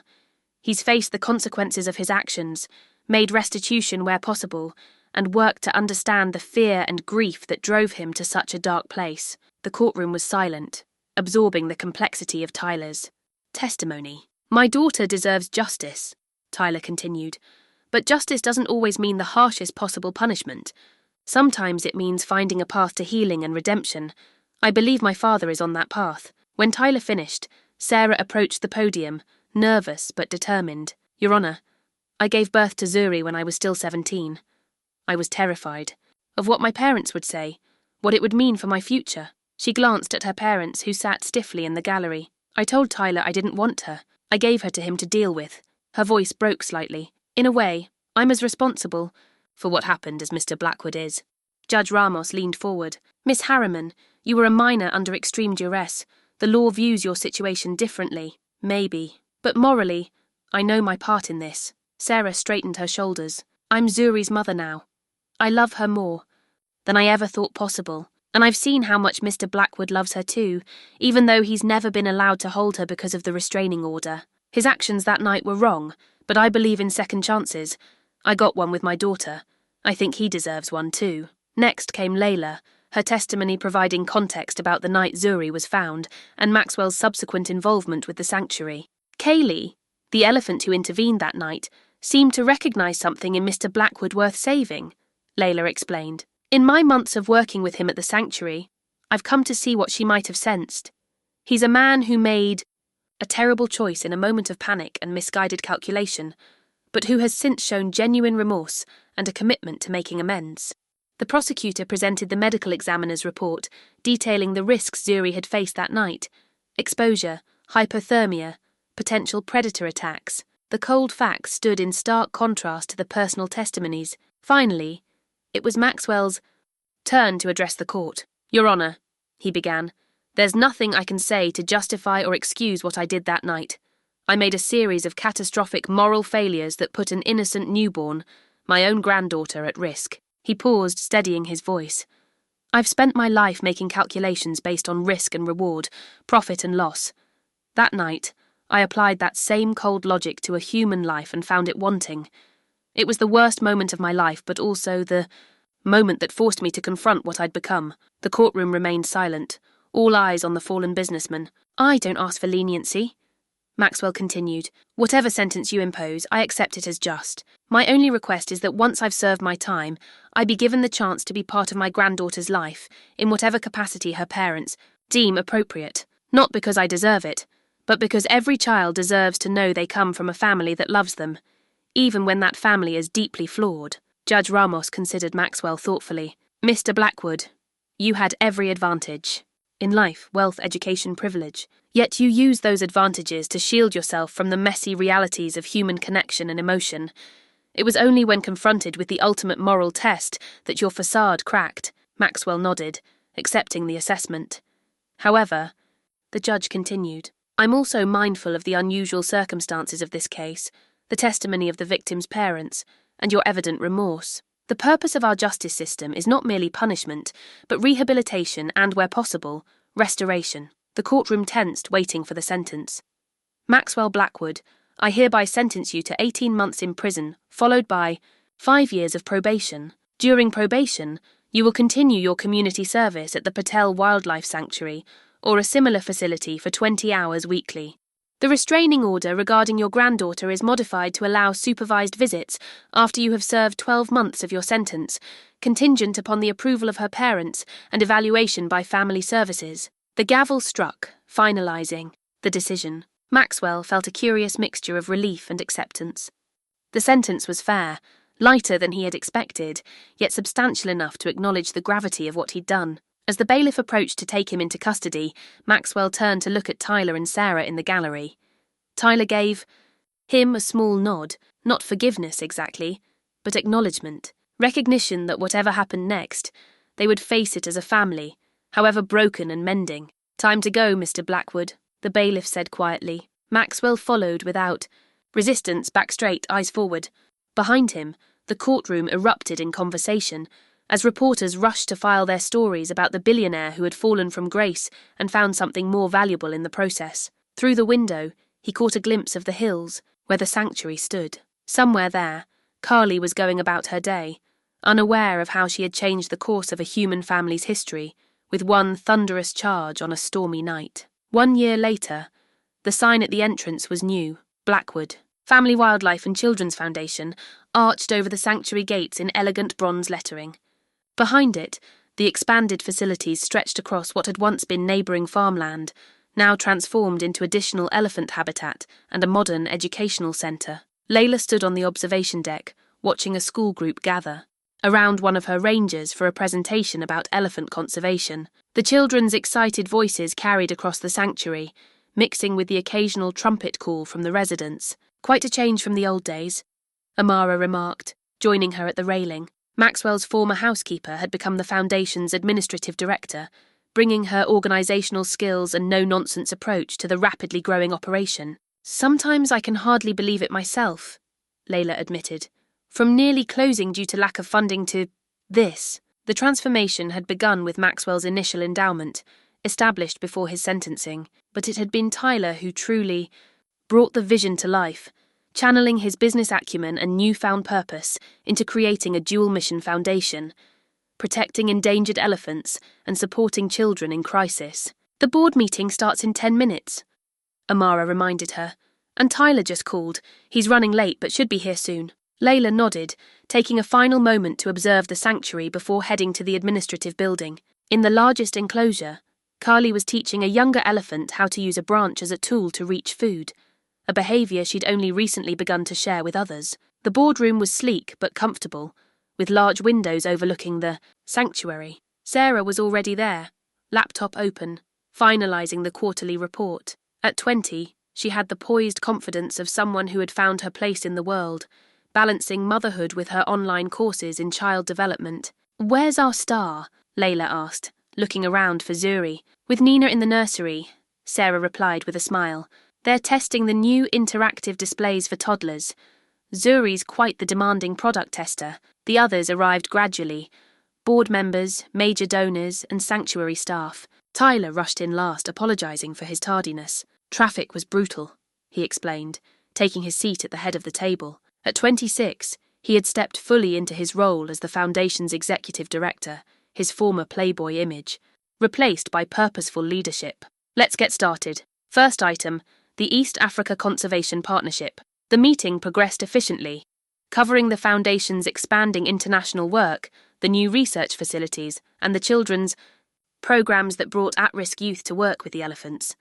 The sanctuary had become a place of healing, not just for animals but for people, families in crisis, children in foster care, veterans with PTSD. And now, Tyler said, checking his watch, the moment I know you've all been waiting for. Dad should be arriving any minute. A ripple of anticipation went through the room. Maxwell's release from prison after serving his full 18 months had been a private family matter, but his first appearance at the Foundation was something the entire team had been preparing for. "He doesn't know about the dedication, right?" Sarah asked quietly. Tyler shook his head, completely in the dark. Amara picked him up and is bringing him directly here. Layla felt a flutter of nerves. She had visited Maxwell regularly during his incarceration, updating him on the sanctuary's progress, and more importantly on Kaylee's well-being, but she hadn't seen him since his release 3 days ago. A soft knock preceded Amara opening the door. "He's here," she announced. Maxwell entered, and Layla was struck by how different he looked from the broken man who had gone to prison. Leaner, certainly with more grey in his hair, but there was something else, a quietness to him, an attentiveness that hadn't been there before. "Welcome back," Tyler said, embracing his father. Maxwell returned the hug, his eyes taking in the boardroom, with its views of the sanctuary. "This is remarkable," he said simply. "We've been busy," Tyler acknowledged with a smile. "But there's someone who's been waiting to meet you properly." On cue, Nina entered with Zuri toddling beside her, holding her hand. At 18 months, Zuri was a sturdy, curious child, with her father's determined jaw and her mother's thoughtful eyes. Maxwell went completely still, his gaze fixed on his granddaughter. The restraining order had been modified to allow supervised visits during the last 6 months of his sentence, but those had been in the prison's family room with social workers present. Nothing like this moment of seeing her in the world he had helped create. "Zuri," Sarah said gently, "this is your grandpa. Can you say hello?" The toddler regarded Maxwell solemnly, then held up a stuffed elephant she'd been clutching. "Fant," she announced proudly. "Yes," Maxwell said, his voice rough with emotion. "That's an elephant, a very important animal." He knelt to her level, making no move to touch her, respecting her space and the gradual process of building trust. "Do you know about the real elephants here?" Zuri nodded enthusiastically. "Big," she declared, stretching her arms wide. "Like Kaylee," Maxwell glanced up at Tyler, surprised. "You've told her about Kaylee?" "We tell her the story all the time," Sarah explained. "About the brave elephant who saved her when she was a baby. It's her favourite bedtime story. Though we've edited some of the details," Tyler added quietly, "for his father's ears only." Maxwell nodded in understanding. Some truths would wait until Zuri was old enough to comprehend them.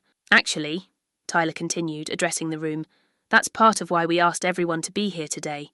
We have a dedication to make." He gestured toward the windows. "Dad, would you join us outside?" The group moved to the observation deck, where a small gathering of staff and supporters waited. A covered plaque stood on a stone pedestal near the railing overlooking Carly's enclosure, the Blackwood family wildlife. "And Children's Foundation officially began 1 year ago today," Tyler announced to the assembled crowd, but its true beginning was on a stormy night when an elephant made a choice that changed all our lives. He nodded to Maxwell. Dad, would you do the honours? Maxwell approached the covered plaque, visibly moved. He lifted the cloth to reveal the bronze inscription, the Catherine Blackwood Memorial Elephant Nursery, for the mother I lost, who would have loved this place of healing and new beginnings, and for Kaylee, who taught us that wisdom sometimes comes in unexpected forms. Below the words was an etched image of an elephant with a distinctive notch in her ear, trunk raised as if in greeting. Maxwell traced the inscription with his fingertips, then turned to his son. Thank you, he said simply. In the enclosure below, Kaylee appeared at the fence line, as if sensing the moment. She raised her trunk, trumpeting into the clear afternoon air. Zuri squealed in delight at the sound, tugging free from Nina's hand to rush to the railing. Kaylee, she called, waving her stuffed elephant. Hi, Kaylee. The real elephant seemed to focus on the small human, her trunk swaying gently in what the sanctuary staff recognized as a greeting. Maxwell watched his granddaughter's delight, his son's pride, the life that had grown from his darkest moment. He thought of Catherine, of what she would think of this unexpected legacy. She would have loved this, he said quietly to Layla, who had joined him at the railing. Yes, Layla agreed. All of it. Below them, Carly trumpeted again, a sound that seemed to bridge past and present, loss and hope, ending and beginning. 6 months after Maxwell's release, the sanctuary buzzed with activity as staff prepared for Zuri's 2nd birthday celebration. Colourful banners hung from the education centre's rafters, and a small cake decorated with elephant designs waited on a table covered in a bright cloth. Is this really necessary? Maxwell asked, watching Tyler and Sarah arrange presents and decorations. She's only 2. She won't remember any of this. We will, Tyler replied, adjusting a banner. And we'll have photos to show her someday. Besides, it's not just her birthday we're celebrating. Maxwell understood the unspoken meaning. 2 years since the night at the sanctuary. 2 years of transformation for all of them. Grandpa, Zuri's voice called as she toddled through the door, Nina following behind. Up! The simple request to, be lifted into his arms still caught Maxwell by surprise sometimes. The gradual building of trust between him and his granddaughter had been one of the greatest joys of the past 6 months. He lifted her carefully, still marvelling at how natural it felt now. Happy birthday, little one, he said, touching his nose to hers in their special greeting. See Kaylee? Zuri asked, already squirming to be put down. Her fascination with the elephant who had saved her life had only grown as she'd gotten older. After. Cake, Sarah promised. Kaylee's waiting for you. The small gathering included only family and close friends, Amara, Layla, Nina, and a few sanctuary staff who had become part of their extended circle. Maxwell watched as Zuri blew out her candles. With Tyler's help, her face serious with concentration, then broke into delighted giggles as everyone applauded. She's thriving, Nina observed, joining Maxwell as he stood slightly apart from the group. You all are, Maxwell nodded, watching as Tyler gently wiped frosting from Zuri's cheek. Sometimes I still can't believe we got here. Healing isn't linear, Nina said, but it happens if we let it. After cake and presents, mostly books and educational toys at Sarah's insistence, they moved to Kaylee's special enclosure. The elephant's bond with Zuri had become something of a sanctuary legend, drawing visitors who had heard the remarkable story of the baby saved by an elephant's intervention. Watch this, Layla said, positioning Zuri at the viewing platform while Tyler recorded with his phone. Kaylee approached the fence, trunk raised in greeting. Zuri, without prompting, raised her small arm in a mirroring gesture. She remembers, Maxwell said softly. Elephants never forget, Layla reminded him. And neither will Zuri. In her own way, they watched as Carly performed a gentle swaying motion, which Zuri immediately attempted to copy, stamping her feet and swinging her arms in a toddler's approximation of elephant movement. We've been documenting their interactions, Layla explained. It's unprecedented, this kind of bond between an elephant and a human child. We're writing a paper on it for the Journal of Animal Behaviour. Maxwell raised an eyebrow, turning my granddaughter into a research subject. With full parental consent, Layla assured him with a smile. It could help us understand more about elephant cognition and cross-species empathy. Sarah joined them, watching her daughter's delight with the elephant. I've been thinking, she said, addressing Maxwell, about what happens next. Next? Maxwell asked. I'm finishing my associate's degree next month, Sarah explained. I've been accepted to complete my bachelor's in child development at State, but it means longer hours, more childcare needs. Tyler mentioned you might need help, Maxwell said carefully. His relationship with Sarah had been the slowest to mend. Understandably. We've talked about it, she continued. Tyler's work with the foundation is important. My education is important. But Zuri needs stability, familiar faces. She took a deep breath. We'd like you to be more involved in her daily care. Regular days each week, not just occasional visits. Maxwell felt a rush of emotion he couldn't quite name. Are you sure? After everything? The past is the past, Sarah said firmly. Zuri adores you. And you've proven yourself these past months. She smiled slightly. Besides, Amara says you need more purpose than just consulting on foundation finances. Amara should mind her own business, Maxwell grumbled, but without heat. Your family, Sarah said simply. Complicated, imperfect family, but family nonetheless. Below them, Zuri had settled on the ground near the fence, babbling animatedly to Kaylee, as if telling the elephant a story. The massive creature listened, with what appeared to be genuine interest, her trunk occasionally reaching toward the child in gentle acknowledgement. She's fearless with Kaylee, Maxwell observed, but cautious with the other elephants. She knows, Layla said. Somehow, she knows Kaylee is special to her. Tyler approached, wrapping an arm around Sarah's waist. Did you ask him? Sarah nodded. He hasn't answered yet. Of course I'll help, Maxwell said, his voice rough with emotion. Whatever you need. Tyler smiled, the remaining tension between father and son visibly easing. Good, because we have another announcement. He looked at Sarah, who nodded encouragingly. We're getting married. Next month, here at the sanctuary. Small ceremony. Tyler, Maxwell said, genuinely moved. That's wonderful news. We want Zuri to see her family joined together officially, Sarah explained. And this place, it's where our story really began. As, if on cue, Zuri stood up from her spot by the fence and took several determined steps toward them, more confident on her feet than she'd been even a few weeks before. Her progress had been documented with the same attention given to the sanctuary's elephant calves. First sounds, first foods, first steps, all celebrated as small miracles. Mama! Dada! Look!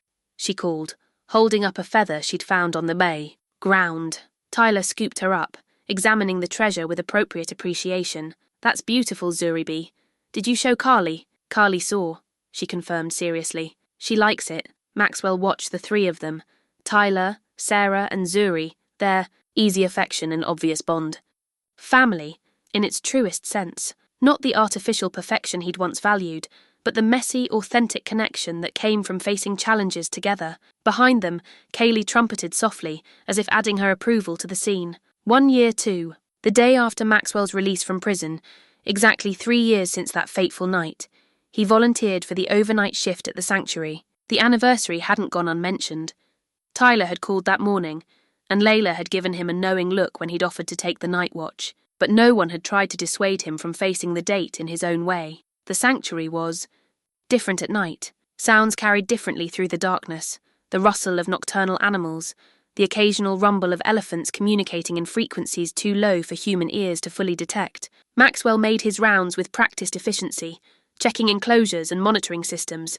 He saved Kaylee's enclosure for last, approaching just before midnight. The massive elephant was awake, as if expecting him. In the moonlight, her scarred hide took on a silvery quality, her eyes reflecting pinpoints of light as she watched him approach. Hello, old friend, Maxwell said quietly. Kaylee's trunk lifted in acknowledgement.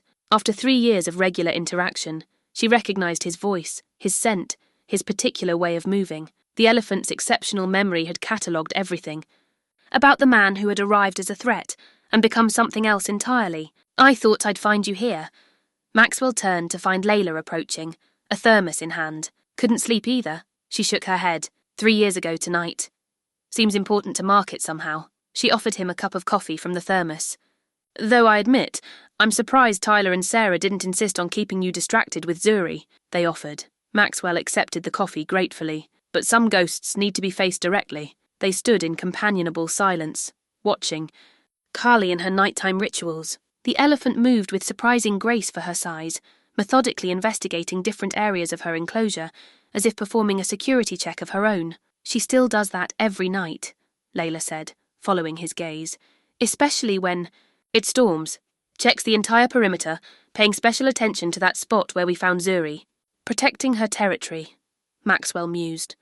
Protecting her family, Layla corrected gently. Elephants form deep bonds, not just with other elephants, but sometimes with humans too. Kaylee has adopted all of you in her way. The thought was both humbling and comforting. Maxwell sipped his coffee, letting the warmth seep through him on the cool night. I've been thinking a lot about transformation, he said after a while, about what makes it possible. For 3 decades, I was essentially the same person, driven, isolated, emotionally stunted. Then one night changed everything. Was it really just one night, though? Layla asked. Or was that the breaking point of a process that had been building for years? Maxwell considered this. Perhaps. The cracks were there long before. Catherine's death, my failure with Tyler, the emptiness of success without connection, trauma. Changes us, Layla said. Sometimes it locks us into patterns that seem impossible to break. But healing is always possible, even after decades. Is that what you've learned from the elephants? From them, from my own life. Layla leaned against the fence. My father's death could have made me bitter, vengeful. Instead, it gave me purpose. You were luckier than I was, Maxwell observed. You had better instincts, or better guides. She nodded toward Carly. We all need something outside ourselves sometimes, something that forces us to see beyond our pain. Their conversation was interrupted by the crackle of the radio at Layla's hip. Dr. Patel, we have a situation at the north entrance. Possible rescue incoming. Layla responded quickly, then turned to Maxwell. They've found an injured elephant calf about 50 miles from here, orphaned by poachers from the sound of it. The rescue team is bringing her in. Tonight? The next few hours are critical for abandoned calves. They need immediate care and socialization. She hesitated. Would you like to help? It's going to be a long night. Maxwell didn't hesitate. Yes. They hurried to the medical facility where staff were already preparing for the emergency arrival. Maxwell helped set up the warming equipment and mixed electrolyte solutions according to Layla's instructions. The routine was familiar now after years of volunteering, but the urgency of a new rescue brought back memories of his first days at the sanctuary. 2 hours later, the transport vehicle arrived. The elephant calf was even smaller than they'd expected, barely a month old, dehydrated and terrified. Her tiny trunk waved erratically as the team carried her on a tarp into the medical center. She's in shock, Layla assessed quickly, directing the team. Maxwell, can you help stabilize her head while we start the IV? He moved into position, gently placing his hands on either side of the calf's head. Her eye rolled toward him, wild, with fear, but something in his calm presence seemed to reach her. She stopped struggling, though her breathing remained rapid. That's it, he murmured. You're safe now. We've got you. Through the night, they worked in shifts to stabilize the calf. Maxwell stayed, unable to leave, helping with fluids, temperature monitoring, and the constant reassurance the traumatized animal needed. As dawn approached, the immediate danger had passed, but the calf's emotional state remained fragile. She needs a surrogate, Layla said, exhaustion evident in her voice. A mature female to adopt her, show her how to be an elephant. The human care is keeping her alive, but it's not enough. Maxwell thought of Kaylee, who had once been in a similar position, wounded, traumatized, alone. What about Kaylee? Layla shook her head. Kaylee's never shown maternal interest in calves before. She tolerates them, but doesn't engage. That's why we haven't introduced any to her enclosure. Maybe she just hasn't met the right one, Maxwell suggested. She surprised us with Zuri. After all, Layla considered this, it's worth trying once the calf is stronger. As the sanctuary came to life with the morning staff arriving, Maxwell remained with the orphaned calf, his hand resting gently on her side, feeling each breath as a small victory. Through the window, he could see the sun rising over Kaylee's enclosure. In the distance, 3 years ago he had come to this place with death in his heart. Now he sat through the night helping to save a life. The symmetry wasn't lost on him. What will you name her? He asked Layla, who was updating the medical chart. She looked up, a smile softening her tired features. I thought I'd let Zuri decide. She has a gift for names. Maxwell nodded, thinking of his granddaughter's delight at being given such an important responsibility. She'll love that. Outside, the new day had fully broken, washing the sanctuary in golden light. The anniversary had passed, not in dwelling on what might have been, but in creating what could be. 2 years later, careful, Zuri. Not too close to the edge, Sarah called, watching her 4-year-old daughter balance precariously on a viewing platform railing. Maxwell, standing nearby, moved casually to position himself behind his granddaughter, ready to catch her if needed. But Zuri, with the confident agility of a child raised in wide-open spaces, had already hopped down and was racing toward the next observation point. "She's fearless," Maxwell remarked, his heart rate slowly returning to normal, just like her father at that age. Sarah replied with a smile. Now 22, and in her final year of university, she had blossomed into a confident young woman, balancing motherhood, education, and her role as the Foundation's youth program director, with remarkable grace. The sanctuary had expanded again, now encompassing over 1,000 acres with specialized habitats for different elephant needs. The newest addition, the Children's Connection Center, stood at the heart of the complex, a bright, airy building where children could learn about elephants through interactive exhibits, and for those in therapy programs, engage in supervised encounters with specially trained animals. Today, however, the sanctuary was closed to the public. The occasion was private, the official dedication of the expanded facility, and Maxwell's first public address since completing his sentence and probation 5 years after that fateful night. "You nervous?" Sarah asked, studying her father-in-law's face. "Terrified," Maxwell admitted with a wry smile. "I haven't given a speech since before everything. You'll be fine. Just speak from the heart, like you do with Zuri." Zuri, hearing her name, raced back to them. "Is it time yet? Is Kaylee ready?" "Almost, sweetheart," Maxwell assured her, straightening the collar of her dress. "Remember what we practiced?" Zuri nodded solemnly. "I stay next to Daddy until you call me. Then I bring the special treat for Carly and stand very still while she takes it." "Perfect." Maxwell marvelled at her ability to follow complex instructions, her natural affinity for the elephants, and especially her extraordinary bond with Carly. The relationship between the child and the elephant had deepened over the years, becoming something sanctuary researchers still struggled to fully explain. The orphaned calf they'd rescued that anniversary night, now named Hope by Zuri, had indeed been accepted by Carly, against all expectations. The older elephant had taken the traumatized baby under her protection, teaching her to feed, bathe, and navigate elephant society. It was the first time Kaylee had shown maternal behavior toward another elephant, a breakthrough that paralleled Maxwell's own journey toward genuine connection. "It's time," Tyler called, approaching with a tablet in hand. "Everyone seated." The audience gathered near the new amphitheatre represented the culmination of 5 years of work. Conservation experts, child welfare advocates, donors, and families whose children had benefited from the sanctuary's programs. Even Sarah's parents were present, their initial opposition to her choices softened by time and their granddaughter's irresistible charm. Maxwell took his position at the podium, looking out over the crowd. The afternoon sun cast long shadows across the grounds, glinting off Carly's enclosure visible behind the seating area. "Thank you all for being here today," he began, his voice steady despite his nerves. 5 years ago, I came to this sanctuary, on the darkest night of my life, intending to commit an unforgivable act. I was a man who had everything money could buy, but who had lost touch with what truly matters: family, connection, compassion. The audience was silent, many of them familiar with the story that had made headlines years before. That night, an extraordinary creature intervened. Maxwell gestured toward Kaylee's enclosure, not with words, but with presence, with judgment, with wisdom that I, in all my human arrogance, had forgotten. He paused, gathering his thoughts. "Since then, I've learned that true transformation doesn't come from grand gestures or dramatic moments. It comes from daily choices, from small acts of repair, from the humble recognition that we are all connected, to each other, to the natural world, to something larger than ourselves." As if on cue, Carly trumpeted in the distance, the sound carrying clearly across the sanctuary. A ripple of appreciative laughter moved through the audience. "She always knows her moment," Maxwell acknowledged with a smile. "The Blackwood family. Wildlife and Children's Foundation exists because an elephant saved not just a child's life, but the souls of those around her. We've dedicated these past years to creating a place where that kind of healing can happen for others, for children who need connection, for elephants who need protection, for families who need to find their way back to each other."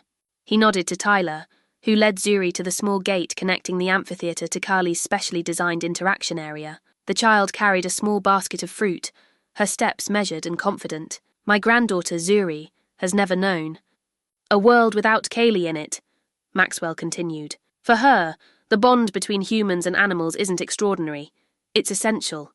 She's teaching us, just as Kaylee taught me, that wisdom can come from unexpected sources if we're willing to listen. Zuri approached the fence where Kaylee waited, trunk extended expectantly. With careful precision, the child offered an apple from her basket. The elephant took it gently, then raised her trunk high and trumpeted again, a sound of such joy and triumph that several audience members wiped away tears. "That," Maxwell said, his own voice thick with emotion, "is the sound of second chances, of new beginnings, of what becomes possible when we recognize the wisdom and worth in every living being." As he concluded his speech, announcing the new therapeutic programs and conservation initiatives, Maxwell watched Zuri continuing her quiet communion with Kali, the massive elephant and the small child, connected by something that transcended species and circumstance.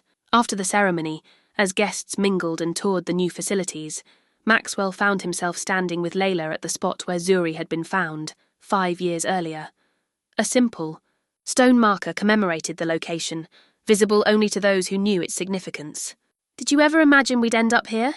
Layla asked, gesturing to the thriving sanctuary around them. "Never," Maxwell admitted. "I was so lost that night, so certain I knew what had to be done. And now," he thought of Tyler and Sarah, building their life together with such intention and care, of Zuri, growing into a remarkable child with an innate understanding of the natural world, of his own slow journey from isolation to connection. "Now I know that certainty is overrated," he said, "that the most important things are the questions we keep asking, the connections we keep nurturing, the amends we keep making."